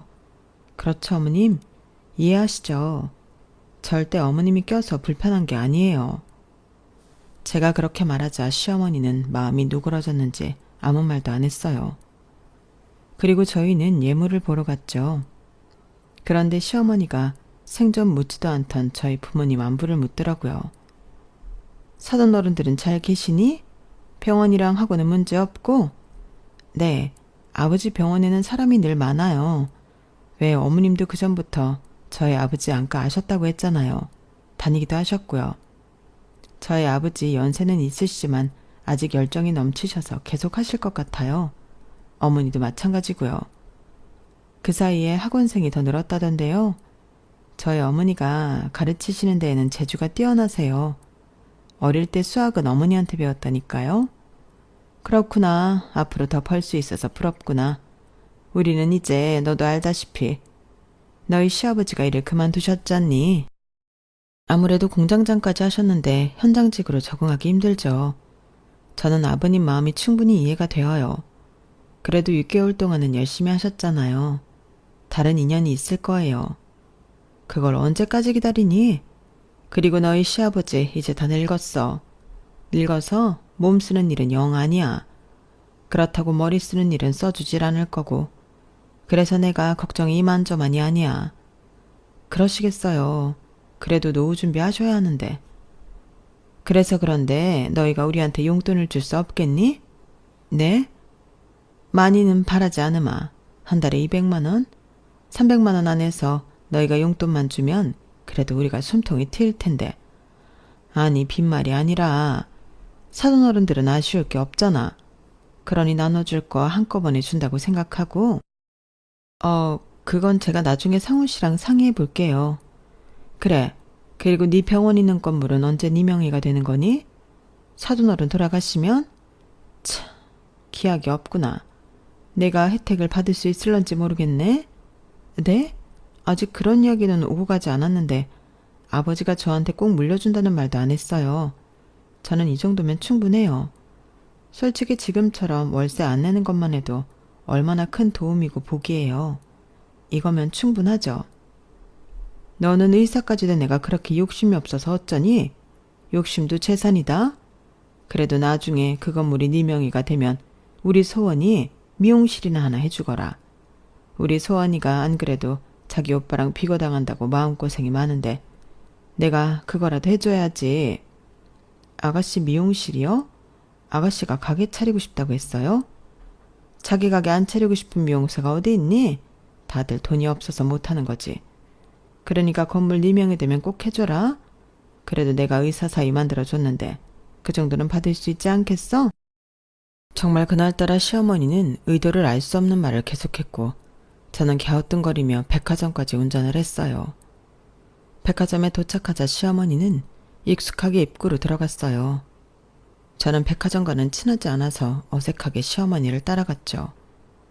그리고 시어머니가 거침없이 걸어가더니 한 주얼리 매장으로 들어갔어요. 평소에는 어디를 둘러보자고 소녀처럼 떠들던 시어머니였는데 그날은 거침이 없었죠. 직원이 시어머니를 보더니 놀란 표정을 지었어요. 그리고 시어머니는 직원에게 익숙하게 반말을 했죠. 오랜만이네? 요새 잘 나가는 게 뭐야? 저는 시어머니가 VVIP라도 되는 줄 알았어요. 직원은 어색하게 반지 쇼케이스로 가더니 이것저것을 보여줬죠. 참, 언제 와도 여긴 특별한 게 없다니까? 다른 것도 좀 보여줘. 시어머니는 제가 아는 모습과 전혀 달랐어요. 저는 가시방석에 앉은 듯이 마음이 불편했어요. 시어머니는 직원이 새로 가져온 반지들도 마음에 들지 않는 듯 콧방귀를 끼며 손사래를 쳤어요. 정말 발전이 없네. 이런 브랜드에서 일하는 거 부끄럽지도 않아? 다른 거 더 보여드릴게요. 됐고, 걔는 어딨어? 병가 내셨어요? 몸이 좀 안 좋으셔서. 몸이 안 좋긴 무슨, 나약해 빠져가지고. 그래서 이 험한 세상을 어떻게 살아가겠다는 건지. 걔 부모가 불쌍하다. 어머님, 여기 아시는 분이 있으세요? 아, 잘 아는 건 아니고 예전에 알던 사이였어. 우리 아가가 신경 쓰레는 아니야. 아, 여기는 내 며느리 될 사람이야. 의사고. 개원했어. 꼭 전해. 어차피 나온 거 일일이 보고할 거잖아.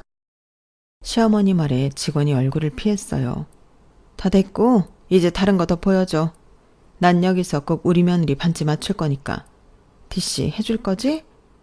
그러면서 시어머니는 매장 군데군데 있는 쇼케이스를 들여다봤어요. 그리고 직원이 제게 다가왔죠. 저에게 의문의 종이를 건네더라고요. 그리고 의미심장한 말을 했어요. 제가 준 번호로 꼭 연락해 보세요. 저는 그날따라 분위기가 심상치 않던 시어머니의 눈치를 보며 백화점 밖으로 나갔어요. 그리고 그 번호로 전화를 걸었죠. 상대는 전화를 금방 받았어요. 그리고 간단하게 자신을 소개했죠. 안녕하세요. 저는 상훈 씨 전 애인 한지연이라고 합니다. 네? 상훈 씨 전 애인이요? 왜 저한테 전화를 하라고 하셨어요? 걱정 마세요. 미련이 있다거나 다시 재회를 하고 싶어서 그런 건 아니니까요. 저는 상훈 씨한테도 정이 떨어졌거든요. 그럼 저한테 전화를 하라고 한 이유가 뭔가요? 상훈 씨 어머니의 진짜 얼굴을 알려드리려고요. 진짜 얼굴이요? 상훈 씨 어머니는 악마예요. 저를 망가뜨렸고 제 일상을 엉망으로 만들었죠. 음해할 생각은 하지 마세요. 좋은 분이세요. 지금 그쪽 의사니까 좋은 분 행세를 하는 것 뿐이에요. 지금부터 잘 들어보세요. 저기요. 저는 상훈 씨랑 6년을 교제했고 2년쯤 만났을 때 상훈 씨 부모님을 처음 만났어요. 그때부터 상훈 씨 어머니는 절 좋아하지 않았죠. 제가 백화점에서 물건이나 파는 여자라는 게 싫었던 모양이에요.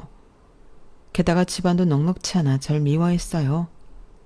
하지만 저희는 꿋꿋이 사랑했어요. 저희는 서로 힘든 시기를 같이 극복해가며 두터운 사랑을 했어요. 그리고 당연히 결혼까지 할 생각이었고 상훈 씨도 개원을 하면 결혼을 하자고 했죠. 물론 그동안에도 상훈 씨 부모님이 저를 탐탁치 않게 생각했지만 한때라고 생각했어요. 자식 이기는 부모 없다잖아요. 그래서 저는 매주 상훈 씨 부모님을 찾아가 밥도 해드리고 과일도 깎아드리고 비위도 맞추고 그랬어요. 그리고 마침내 상훈 씨가 개원을 하게 됐어요. 개원을 하고 저희는 결혼 준비를 시작했고 겹경사로 아이까지 생겼어요. 아이요? 정말이에요? 네, 상훈 씨 아이를 임신했어요. 저희는 이렇게까지 했는데 반대하실 리 없다고 생각했어요. 찾아가 말씀드렸죠. 하지만 반대하더군요. 대놓고 아이를 지우라고 말했어요. 저 같은 여자한테 귀한 우리 핏줄을 넘길 수 없다고까지 했고요. 그럼에도 저희는 결혼을 할 생각이었어요. 예식장도 다 알아봤고 웨딩드레스도 맞췄죠. 그런데 매일, 정말 매일 상훈 씨 어머니가 매장으로 찾아와 깽판을 부렸어요. 주얼리가 뒤엉켜 엉망이 되고 제 머리카락을 뜯기고 발로 걷어차이고 결국엔 스트레스로 하혈까지 했어요. 설마 아이가 잘못되었나요? 아니요. 아이는 무사했어요. 하지만 수도 없이 저를 욕하고 비난하고 결국 저희 부모님한테까지 가서 깽판을 치는 걸 보니 무얼 위해 여기까지 왔나 싶더라고요. 그래서 상훈 씨 어머니가 원하는 대로 반강제로 잘못된 선택을 했죠. 상훈 씨 어머니가 지켜보는 앞에서 진행되었어요. 믿겨지시나요? 전 결코 그 선택을 원하지 않았어요. 상훈 씨도 동의했어요. 나쁜 자식이 사인을 했더군요. 그래놓고 연락도 받지 않았어요. 그렇게 헤어졌어요. 이게 정말 사실인가요? 더한 사실은 그로 인해 제가 평생 불임이 되었다는 거예요. 이게 사람 인생을 망친 거지 뭔가요. 그 사람들은 살인자예요. 아닌가요? 거린이 절대 그 집안 사람과 가족이 되지 마세요. 아마 그쪽에게 접근한 것도 의도적일 거예요. 의도적이라고요? 지금 그 매장에 간 것도 저를 엿먹이라고 하는 거라고요. 아니, 의도적인 접근이라니 무슨 말이에요? 상훈 씨가 저랑 만날 때부터 의사며느리 노래를 불렀어요. 그리고 자기가 자주 가는 성형외과 의사가 애인이 없는 것 같다고, 다리를 놔줄 생각이라고 그랬다고요. 여자들은 운명을 좋아하니까 운명처럼 판을 짤 거라고 그랬어요. 운명처럼요? 그게 무슨 말이죠? 상훈 씨 그 대학을 졸업한 건 맞아요. 하지만 인턴은 다른 대학병원에서 했어요. 그리고 상훈 씨 남고가 아니라 공학 나왔고요. 아마 입맛도 좋아하는 영화도 진짜와 다를 거예요. 다 맞춘 거니까요. 믿을 수가 없어요. 그럼 지금 내가 그리로 가죠. 가서 보여줄게요. 그리고 잠시 후 여자는 정말 매장으로 들어왔어요. 심하게 야윈 모습이 딱 봐도 사연 있는 여자 같았죠. 시어머니는 그 여자를 보더니 갓잔 타는 듯이 여자를 비웃었어요. 네가 웬일이니? 갑자기 고속장 날아가면 당황할 것 같아서 미리 말해드리려고요. 제가 예전부터 매너가 있었잖아요. 어머님이랑 다르게. 내가 어떻게 아직도 네 어머님이니? 그럼 아줌마라고 부를게요. 아줌마, 저 아줌마 고소할 거예요. 무슨 권리로? 무슨 이유로? 시어머니가 안일하게 나오자 여자는 서류들을 시어머니에게 건넸어요. 시어머니가 한 장 한 장 살피더니 얼굴이 새하얘졌어요. 그리고 종이를 우수수 떨어뜨렸죠. 저는 종이를 집어들고 한 장씩 읽어봤어요. 그건 중절 수술 후 불임 판정을 받았다는 의사 소견서와 정신과 상담 기록, 폭행과 협박의 증거들, 마지막으로 이에 대해 어떻게 고소를 해야 하는지 변호사의 조언이 담긴 서류였어요. 저는 이 상황을 믿을 수밖에 없었죠. 어머니, 이거 정말 사실이에요? 아니다, 아가야. 정말 아니야. 너는 내가 이런 무시무시한 일을 저지를 사람으로 보이니? 네가 늘 그랬잖아. 어머님은 소녀 같다고. 내가 어떻게 이런 일을 저지르겠니? 너 이 여우 같은 기집애 당장 아니라고 말해. 사실이 아니라고 해. 제가 증거도 없이 개길 줄 알았어요, 아줌마? 이거 잘 봐요. 이거 다 아줌마가 한 짓이잖아. 나한테 내 소중한 것을 빼앗아간 것도 모자라 내 온몸을 엉망으로 만들었잖아. 어떻게 책임질 거야? 내 인생 어떻게 책임질 거냐고. 넌 어차피 우리 아들의 짝이 될 수 없는 애야. 너 같은 게 어떻게 우리 핏줄을? 그러게, 알아서 떨어졌었어야지. 더 말할 것도 없어요, 아줌마. 내가 오늘 당장 고소할 거니까. 기다려요. 법정에서 보자고요. 누가 이기는지. 그렇게 여자가 매장을 나섰고 저와 시어머니는 어색하게 차를 타고 집으로 돌아갔어요. 그리고 저는 예랑을 만났죠. 예랑은 과거를 순순히 인정하더라고요. 그리고 저를 만난 순간부터 지금까지 모두 거짓이라는 것도 인정했어요. 이제껏 모두 거짓말이었다고? 그래, 난 단 한 번도 너를 사랑한 적 없어. 모든 게 다 계획이고 어머니의 뜻이야. 저는 너무 충격을 받아서 병원 들여올 수 없었죠. 그리고 닷새 뒤에 시어머니가 저를 찾아왔어요. 울면서 호소하더군요. 자기는 잘못이 없고 그 여자가 미친 거라고 말하더라고요. 그 애는 지금 미쳤어. 아니, 원래부터 제정신이 아니었어. 정말 고소를 했다니까? 아가야, 나 좀 도와줘라. 너 아는 변호사 없니? 있지? 너 정말 이대로 내가 감옥 가게 할 거야? 저는 듣다 화가 나서 소리를 빽 질렀어요. 제가 험한 소리를 낸 건 그때가 처음이어서 시어머니가 화들짝 놀라 딸꾹질까지 하더라고요. 저는 최대한 진정하고 계속 딸꾹질을 하는 시어머니를 쳐다봤어요. 그리고 차분하게 말했죠. 어머님, 죄를 지으셨으면 달게 받아야죠. 아는 변호사요? 많고 많아요. 그중에 유능한 변호사, 모래사장에 모래알 만큼 많아요. 그런데 제가 왜 어머님을 도와드려야 하죠? 저는 이제 어머니의 진짜 얼굴을 확인했어요. 저는 그분을 도울 거예요. 그분에게 변호사를 소개할 거예요. 그렇게 저는 제가 아는 유능한 변호사를 예랑의 전 애인에게 소개했고 소송이 이루어졌어요. 시어머니의 모든 악행이 인정되었고 결국 시어머니는 징역 2년을 선고받았어요. 판결 후 시어머니는 계속 억울하다고 소리쳤죠. 하지만 들어주는 사람은 없었어요. 이번 일을 계기로 저는 파혼을 하는 큰 상처를 받았지만 이대로 결혼을 했더라면 더 큰 상처를 받았을 거예요. 그렇게 생각하니 마음이 한결 편해지더라고요. 그리고 저는 사람을 거르는 필터 하나를 얻게 되었으니 그리 최악은 아니라고 생각하려고요. 사자성어 중에 과유불급이라는 말이 있죠. 지나친 욕심은 없는 것만도 못하잖아요. 여러분들도 제 사연을 통해 지나친 욕심보다 자기 분수에 맞게 적당한 욕심과 행복을 기대하고 누리며 사시길 바랍니다. 오늘도 좋은 하루 되세요. 감사합니다. 여러분, 사연 댓글에 응원과 현명한 조언 부탁드려요. 좋아요와 구독은 저에게 큰 힘이 됩니다. 오늘도 좋은 일 가득하세요.